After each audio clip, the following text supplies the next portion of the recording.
जय श्री कृष्णा, राधे राधे। स्वागत है आप सभी का आपके अपने YouTube चैनल उपासना की उपासना में। आषाढ़ मास भगवान श्री हरि विष्णु को समर्पित होता है और इस मास में भगवान श्री हरि विष्णु की पूजा करने से, उनके पुराणों का पठन करने से, श्रवण करने से उनकी कृपा प्राप्त होती है। आज से आपको आषाढ़ मास महात्म्य की कथाएं सुनाई जा रही हैं। इन कथाओं का श्रवण करने के लिए आप हमारे साथ जुड़े रहें। आषाढ़ मास महात्म्य की यह संपूर्ण कथाएं पूरे आषाढ़ माह में आपको सुनाई जा रही हैं। इन कथाओं के श्रवण मात्र से भगवान श्री हरि विष्णु की कृपा आप पर सदा सर्वदा बनी रहेगी। आइए प्रथम अध्याय का रसपान करते हैं। अपनी लीला के स्वरूप में वे स्वयं अपने को ही प्रकट करते हैं। भगवान और भगवान की लीलाएं ये दोनों भिन्न नहीं हैं, एक ही हैं। एक प्रकार से यह संपूर्ण संसार भगवान की लीला ही है। वे सब नाम रूप उन्हीं के हैं, वे ही हैं, परंतु वे इतने ही नहीं, इनसे भी परे हैं। उनकी सत्ता, उनका स्वरूप और उनकी लीला अनिर्वचनीय है। जब जीव प्रमादवश भगवान के स्वरूप और लीला को भूलकर उससे भिन्न प्राकृत पदार्थों से सुख पाने की आशा और अभिलाषा करता है और बहिर्मुख होकर अर्थात बाहर की वस्तुओं से आकर्षित होकर पीछे भटकने लगता है, तब वह उद्वेग, अशांति और घोर दुख से घिर जाता है। भगवान वैसी स्थिति में भी उसे बार बार चेतावनी देते रहते हैं और प्रतीक्षा किया करते हैं कि वह अभिमान तथा भौतिक पदार्थों का भरोसा छोड़कर सच्चे हृदय से मुझे पुकारे तो मैं अभी चलकर उसे गले से लगा लूं, उस पर अपना अनंत प्रेम प्रकट करूं तथा सर्वदा के लिए सुख शांति के साम्राज्य में वास दे दूं। वे स्वयं उसके लिए कई बार मौका भी देते हैं, हृदय में प्रेरणा करते हैं, संतों को भेजते हैं और स्वयं भी आते हैं। परंतु जीव की यह मोह निद्रा टूटे तब तो यह आयोजन सफल हो। भगवान की दया का तो क्या वर्णन किया जाए। उन्होंने तो समस्त जीवों को दया के अनंत समुद्र में ही रखा है। उनके अनंत उपकार, अपार कृपा और अपरिमित प्रेम से सब के सब दबे हुए हैं। जब अभिमान, कामना और भय के थपेड़ों से व्याकुल होकर रजोगुण के नाना व्यापारों से ऊबकर नरक, स्वर्ग आदि में चक्कर खाते खाते परेशान होकर भी लोग सात्विकता, दैवी संपत्ति तथा भगवान की शरण नहीं ग्रहण करते, उल्टे तमोगुण की प्रगाढ़ निद्रा में सो जाते हैं, चराचर का प्रलय हो जाता है। तब यदि भगवान प्रकृति को क्षुब्ध करके उन्हें जगाते नहीं तो उस मोहमयी निद्रा से कैसे छुटकारा मिलता। सोते से जगाया, ज्ञान का संचार किया, तम से रज में लाकर सत्व की ओर अग्रसर किया। अब क्या जीवन दान करने वाले प्रभु की शरण लेना भी हमारा कर्तव्य नहीं है? क्या हम इतना भी नहीं कर सकते? केवल कृतज्ञता को दृष्टि से ही नहीं, उनका आश्रय लिए बिना हमारा काम भी तो नहीं चल सकता। हम चाहे जितना प्रयत्न करें, जितना हाथ पैर पीटें, बिना उनके हमारे सुख शांति आदि स्थायी भी तो नहीं रह सकते। 2-4 दिन के लिए कुछ गुणों को छाया भले ही आ जाए, भगवान के बिना उनका टिकाऊ होना असंभव है। यह आज की बात नहीं, सर्वदा से ही ऐसा होता आया है। भगवान की कृपा से देवताओं का राज्य हुआ, स्वर्ग के सिंहासन पर इंद्र का राज्याभिषेक हुआ। वहां भोगों की तो कोई कमी नहीं थी, परंतु कामनाओं का अभाव कब होता है? यह तो भगवान की ही कृपा का फल है। देव सभा में सर्वसम्मति से निश्चय हुआ कि हम लोगों के पास भोगों की प्रचुर सामग्री रहने पर भी मृत्यु के भय से उसका पूर्णतः भोग नहीं हो पाता। यह डर लगा ही रहता है कि ना जाने कब मृत्यु हमें इनसे अलग कर देगी। कोई ऐसा उपाय किया जाए जिससे हम लोग अमर हो जाएं। देवता तो थे ही, इनका यही लक्षण है कि ये भगवान की शरण नहीं छोड़ते। सबने एक स्वर में भगवान से प्रार्थना की और भक्तवत्सल भगवान ने इनकी सभी अभिलाषाओं को पूर्ण किया। केवल अमृत मंथन के लिए भगवान ने अपने को अनेक रूपों में प्रकट किया। मंद्राचल को लाना, उसे कच्छप बनाकर पीठ पर धारण करना, धन्वंतरी के रूप में लाना, मोहिनी के रूप में अमृत पिलाना और अंत में बलि आदि दैत्यों को युद्ध में पराजित कर देना, यह सब काम स्वयं भगवान ने ही तो किए थे। परंतु अब देवताओं की अभिलाषा पूर्ण हो गई थी। उनके पास भोगों की कमी थी ही नहीं, मृत्यु का भय ही छूट गया था। अब भगवान को भला कौन याद करे। होना तो यह चाहिए कि कामनाओं की पूर्ति और भय निवृत्ति हो जाने पर भगवान का अधिकाधिक स्मरण हो, परंतु इससे उल्टा ही देखा जाता है। अपनी विजय से लोग भगवान को भूल गए, विषय परायण हो गए। उनमें देवत्व के स्थान पर असुरत्व घुस गया। परंतु यह भी निश्चित है कि भगवान के बिना चाहे दैवी संपत्ति हो या लौकिक संपत्ति टिक ही नहीं सकती, और हुआ भी ऐसा ही। उधर हारे हुए दैत्य बड़ी सावधानी के साथ पूरे प्रयत्न से अपना बल बढ़ाने लगे। अपने कुल गुरु शुक्राचार्य की सम्मति से बड़े भारी यज्ञ का आयोजन हुआ। विधि पूर्वक अनुष्ठान होने लगा। यहाँ असुर भाव के स्थान पर देव भाव की जागृति होने लगी। हारने वाला जीत गया और जीतने वाला हार गया।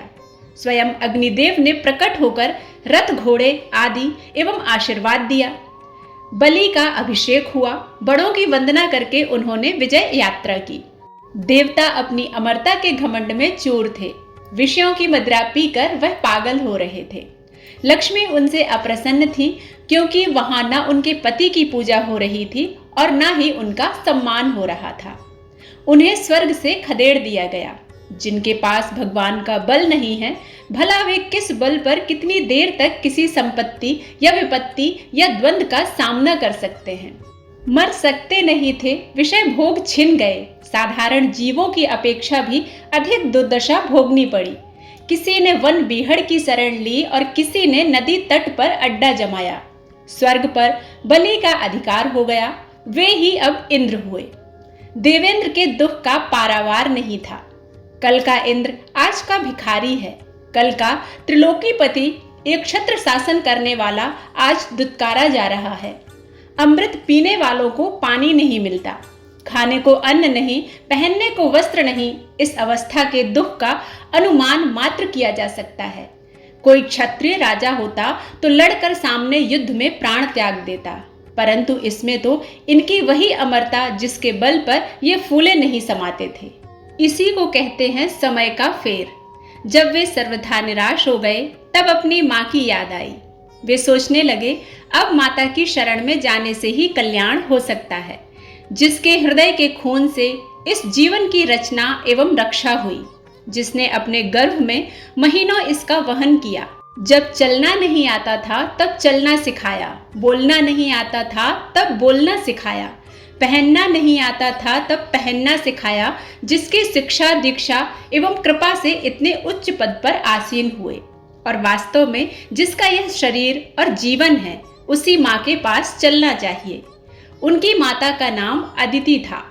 ये दक्ष प्रजापति की पुत्री तथा महर्षि कश्यप की धर्मपत्नी थी। ये महर्षि कश्यप की विभिन्न पत्नियों में से एक थी और इन्हें ही देवजननी होने का सौभाग्य प्राप्त हुआ था। कश्यप महर्षि तो अलग एक एकांत कुटिया में भगवान का चिंतन किया करते थे। अब पितामह की आज्ञा का पालन कर चुके थे। विभिन्न पत्नियों से असंख्य संतानों की सृष्टि कर रहे थे। उनका एकमात्र काम था भगवत चिंतन। दूसरी स्त्रियां अपने प्रतापशाली पुत्रों के साथ रहती थीं। केवल अदिति ही उनकी कुटीर से थोड़ी दूर पर एक आश्रम में रहकर अपने पति की सेवा में लगी रहती थी। वह अपने पतिदेव को ही साक्षात भगवान समझती थी और उन्हीं की सेवा पूजा में लगी रहती थी। उनके सामने बड़े बड़े प्रलोभन आए। उनका पुत्र स्वयं इंद्र था। इंद्र के पास किसी भी चीज की कोई कमी नहीं थी, परंतु पति सेवा के सामने वह उन्हें तुच्छ समझती थी। उनका पुत्र सुखी है, संतुष्ट है और अपना काम कर रहा है, इतना जान लेने के बाद फिर उसे कभी उनका स्मरण नहीं आता था। वह निरंतर मन, कर्म और वाणी से पति सेवा में ही लगी रही। इंद्र ने सोचा कि पिताजी तो समदर्शी हैं, देवता दैत्य दोनों ही उनके पुत्र हैं। वे भला हमारे लिए क्यों प्रयत्नशील होंगे। वे सीधे अपनी माता के आश्रम पहुंचे। वह अपने पतिदेव के लिए फलाहार की सामग्री एकत्रित कर रही थीं। एकाएक देवेंद्र आकर उनके चरणों पर गिर पड़े।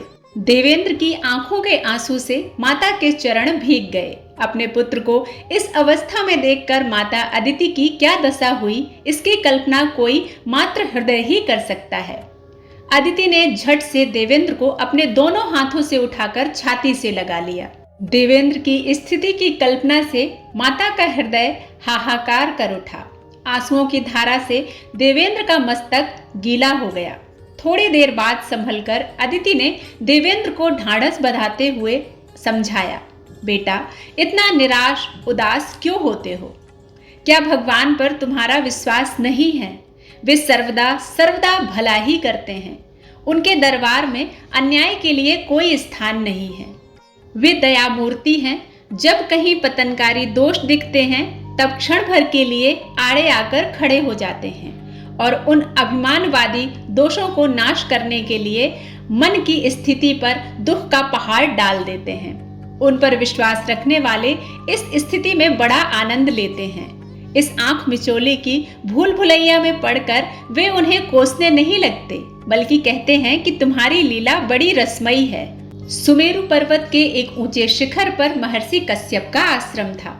चारों ओर हरे भरे वृक्ष लताओं के सुंदर कुंज खिले खिले, रंग बिरंगे अनेक प्रकार के सुगंधित पुष्प और उन पर मंडराते हुए भौरों के गुंजन तथा नाना प्रकार के पक्षियों के कलरव से वह शोभायमान था। सामने ही वेग से बहते हुए झरने की धवल धारा हर हर की आकाश भेदी ध्वनि से प्रकृति के अणु अणु में भगवत प्रेम का संचार कर रही थी। सर्वत्र शांति ही शांति थी। अपने शांतिमय कुटीर में पवित्र आसन पर स्वाभाविक सिद्धासन में बैठकर महर्षि कश्यप भगवान का चिंतन कर रहे थे। न उनके सामने जगत की भिन्नताएं थी, न जगत था। एकमात्र रसमय आनंदमय ज्ञान स्वरूप सर्वत्र और सर्वत्र के परे विराजमान अनुभव रूप भगवान श्याम सुंदर ही उनके हृदय मंदिर में विहार कर रहे थे। और महर्षि कश्यप सब कुछ भूलकर उनके स्वरूप और लीला की अभेदानुभूति में मग्न थे। न जाने कितना समय बीत गया। ऐसी स्थिति में युग के युग एक क्षण की भांति बीत जाते। मध्याह्न संध्या के अवसर पर प्रतिदिन की भांति ध्यान टूटा। धीरे धीरे शरीर और जगत का स्मरण आया। पर्वत, वृक्ष, नदी, आश्रम और अदिति एक एक करके सभी सामने आए, परंतु सबकी स्मृति आने पर भी वे भगवान को नहीं भूले, बल्कि वे भगवान की लीला समझ रहे थे। यह जगत तभी तक भगवान को भुलाने में समर्थ होता है जब तक इसके भक्त वत्सल बंध का बोध नहीं होता। जब यह बात समझ में आ जाती है कि सब भगवान का है, यह सब भगवान है, तब इस जगत की सभी चीजें भगवान की याद दिलाती हैं। महर्षि कश्यप सभी वस्तुओं को देख देख कर मुग्ध हो रहे थे। आज एकाएक भगवत प्रेरणा हुई कि अदिति के आश्रम पर चले गए। भगवान की इस लीला का रस लेने के लिए वे तुरंत चल पड़े। मार्ग में उछलते हुए हिरण, कूदते हुए मयूर, चहकते हुए पक्षी और गरजते हुए सावले बादलों को देख देख कर भगवत प्रेम में मस्त होते जाते थे। अदिति का आश्रम इतना जल्दी आ गया कि वे केवल आश्चर्यचकित हो गए। अदिति ने बड़ी तत्परता से कश्यप ऋषि को साष्टांग दंडवत प्रणाम करने के पश्चात पवित्र आसन पर बैठाकर उनके चरण पखारे। चरणामृत लेकर उसने अपने आश्रम का अभिषेक किया। फिर विधि पूर्वक षोडशोपचार करके हाथ जोड़कर सामने बैठ गई, मानो किसी आज्ञा की प्रतीक्षा कर रही हो। कश्यप ऋषि ने देखा सब व्यवहार पूर्वत, सब प्रेम और सविधि होने पर भी आज अदिति कुछ उदास है। इसके मन में कोई चिंता अवश्य आ गई है। वह सोचने लगे कि क्या वह किसी अतिथि या अभ्यागत का सत्कार नहीं कर सकी अथवा किसी याचक को कुछ देने की प्रतिज्ञा करके नहीं दे सकी, परंतु यह तो इसके लिए असंभव है। किसी का तिरस्कार तो इससे हो ही नहीं सकता। तब इसकी चिंता का क्या कारण है? महर्षि कश्यप स्वयं चिंतित हो गए। थोड़ी ही देर मानो उनके हृदय में किसी ने कहा, माता केवल पुत्र के कष्ट से ही चिंतित होती है। उन्होंने योग बल से जान लिया कि इंद्रादि देवता किस प्रकार स्वर्ग से वंचित हो गए हैं। क्रमशः अदिति के पास इंद्र का आना और अदिति के आश्वासन की बात भी जान ली। अदिति के हृदय में भगवान का अगाध विश्वास देखकर महर्षि कश्यप पुलकित हो गए। उन्होंने सोचा, अदिति तो कुछ कहेगी नहीं, अब इसकी चिंता निवृत्ति का उपाय होना चाहिए। कहीं कहीं और विशेष करके महात्माओं के पास कुछ कहने की अपेक्षा न कहने का प्रभाव अधिक पड़ता है, परंतु इसमें बड़े धैर्य की आवश्यकता होती है। इस परीक्षा में अदिति सफल हो गई। इसी समय इंद्र ने आकर प्रणाम किया। उन्हें चरणों में से उठाकर कश्यप ने हृदय से लगाया और अनेक प्रकार से समझाया। उन्होंने बताया कि इस सृष्टि का उद्देश्य तभी पूरा होता है जब भगवान का भजन किया जाए। यदि तुम स्वर्ग के स्वामी होकर भगवान को ही भूल गए, अभिमान, काम, क्रोध और विषयों के सेवक बन गए हो, तो यह आवश्यक था कि तुम्हें उस स्थान से हटा करके चेतावनी दी जाए। अब संभल जाओ और पूर्ण रूप से भगवान की शरण ग्रहण करो।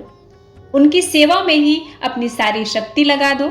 इसके बाद सभी देवता और इंद्र इकट्ठे हुए और सब आग्रह करके कश्यप तथा अदिति को ब्रह्मलोक ब्रह्मा की सभा में ले गए। वहां उस समय देवाधिदेव महादेव, संपूर्ण अधिष्ठात्रा देवता और मुख्य महर्षि उपस्थित थे एवं भगवान की लीला तथा संसार की रक्षा दीक्षा की चर्चा चल रही थी। इन लोगों का यथायोग्य सत्कार हुआ। सब यथा स्थान बैठ गए। जगत की वर्तमान अवस्था का विचार होने लगा। देवताओं ने अपनी विपद गाथा सुनाई। बलि के राज्य के कारण दैत्यों की मनमानी बढ़ गई है। स्वभाव से ही आसुरी संपत्ति युक्त होने के कारण ये महान उपद्रव कर रहे हैं। इस प्रकार की बातें होने के पश्चात सर्वसम्मति से क्षीर सागर के तट पर जाने का निश्चय हुआ। ब्रह्मा, शंकर, कश्यप, अदिति, इंद्र एवं संपूर्ण महर्षि देवता आदि क्षीर सागर के तट पर जाकर एक स्वर से भगवान की स्तुति करने लगे। पुरुष सूक्त की मधुर एवं गंभीर ध्वनि से सारा वायुमंडल मुखरित हो उठा। सबके मन, वाणी, प्राण, शरीर, बुद्धि एवं आत्मा भगवान की प्रार्थना में लग गए। प्रार्थना कभी विफल नहीं जाती, किंतु उसे पूर्ण शक्ति से होना चाहिए। जितनी गंभीरता से प्रार्थना के भाव या शब्द निकलेंगे, उतनी ही जल्दी प्रार्थना की पहुंच होती है। आज तमोगुण और रजोगुण के अधिदेवता शंकर एवं ब्रह्मा सत्व गुण के उज्जवल प्रतीक क्षीर सागर के तट पर एकत्रित हुए हैं। उनके साथ समस्त देवता, महर्षि, जिन्हें विश्व के इंद्रिय, मन, बुद्धि एवं आत्मा कहा जा सकता है, सब के सब एक स्वर में भगवान को पुकार रहे हैं। सर्वत्र होने पर भी भगवान क्षीर सागर में अर्थात सत्व के साम्राज्य में ही निवास करते हैं और प्रकट होते हैं। ज्यों ही एकाग्रता हुई और सबकी संपूर्ण शक्ति प्रार्थना में लगी कि भगवान प्रकट हो गए। वर्षाकालीन मेघ के समान श्यामल शरीर, पीतांबर धारण किए हुए, खड्ग, चक्र, गदा, पद्मधारी भगवान को गरुड़ पर आते हुए देखकर सब के सब आनंद से भर गए। तन बदन की सुध भूल गए। नेत्रों में आंसुओं की धारा, शरीर में रोमा और वाणी में बोलने की शक्ति नहीं। यही सबकी दशा थी। भगवान ने अपनी कृपामयी दृष्टि से सब में शक्ति संचार किया। लोग उठकर खड़े हुए, सिर झुका के खड़े हुए, अंजलि बंधी हुई थी। ब्रह्मा ने सबका प्रतिनिधित्व किया। प्रभु, आप तो सर्वज्ञ हैं, सर्वशक्तिमान हैं और परम दयालु हैं। क्या इस समय आपकी यही इच्छा है कि आसुरी संपत्ति की वृद्धि हो, इंद्र के राजत्व काल में बलि का राज्य हो, असुरों के उपद्रव से त्रिलोकी त्रस्त है। भगवान दया करो, दया करो भगवान। भगवान ने मुस्कुराते हुए कहा, आप लोग घबराएं नहीं, मैंने सब व्यवस्था कर रखी है। मैं शीघ्र ही कश्यप के द्वारा अदिति के गर्भ से अवतार ग्रहण करूंगा। संतोष करो, शांत होकर सुखी रहो। भगवान की अभय वाणी सुनते ही सभी प्रसन्नता से खिल उठे। कश्यप अदिति के आनंद की तो सीमा ही नहीं थी। भगवान के अंतर ध्यान होने पर सभी अपने अपने लोक में चले गए। कश्यप, अदिति भी अपने आश्रम पर गए। अदिति की प्रसन्नता का वर्णन नहीं किया जा सकता था। उसे चिंता थी तो केवल यही कि जिन प्रभु के संकल्प में समस्त विश्व ब्रह्मांड रहते हैं, उनको मैं अपने गर्भ में कैसे वहन करूंगी। फिर सोचती मानो भगवान कह रहे हैं, अरे पगली, तू मुझे मेरे गर्भ रहने की चिंता क्यों कर रही है। मैं तुम्हें भी धारण करूंगा और सारे जगत को। कभी कभी उसके मन में यह बात आती कि मैं तो स्वार्थ की पुतली हूं। मैंने अपने पुत्रों के लिए भगवान से प्रार्थना की। फिर मन में आता कि इसी में तो जगत का हित भी है, उनकी इच्छा भी ऐसी ही है। यह बात सोचते ही वह गदगद हो जाती कि भगवान हमारे पुत्र होंगे। वह भगवान की दया और करुणा की बात सोचकर आनंद के समुद्र में डूब जाती। महर्षि कश्यप से आज्ञा लेकर उसने अनेकों व्रत अनुष्ठान आदि किए। वह सोचती कि मेरे कलुषित हृदय में भगवान कैसे रहेंगे। महर्षि कश्यप कहते, तू तो बावली हो गई है। भगवान जहाँ आते हैं वहाँ सब स्वयं शुद्ध हो जाता है, बस तू उनका नाम रट। अदिति का समय आत्मशुद्धि के नियमों और भगवान की मधुर प्रतीक्षा में ही बीतता। आखिर एक दिन भगवान उसके गर्भ में आ ही गए। और यहाँ पर आषाढ़ मास महात्म का प्रथम अध्याय समाप्त होता है। वीडियो पसंद आता है तो लाइक जरूर कीजिएगा। चैनल पर नए हैं तो सब्सक्राइब करना बिल्कुल मत भूलिएगा। मिलते हैं द्वितीय अध्याय में, तब तक के लिए राधे राधे।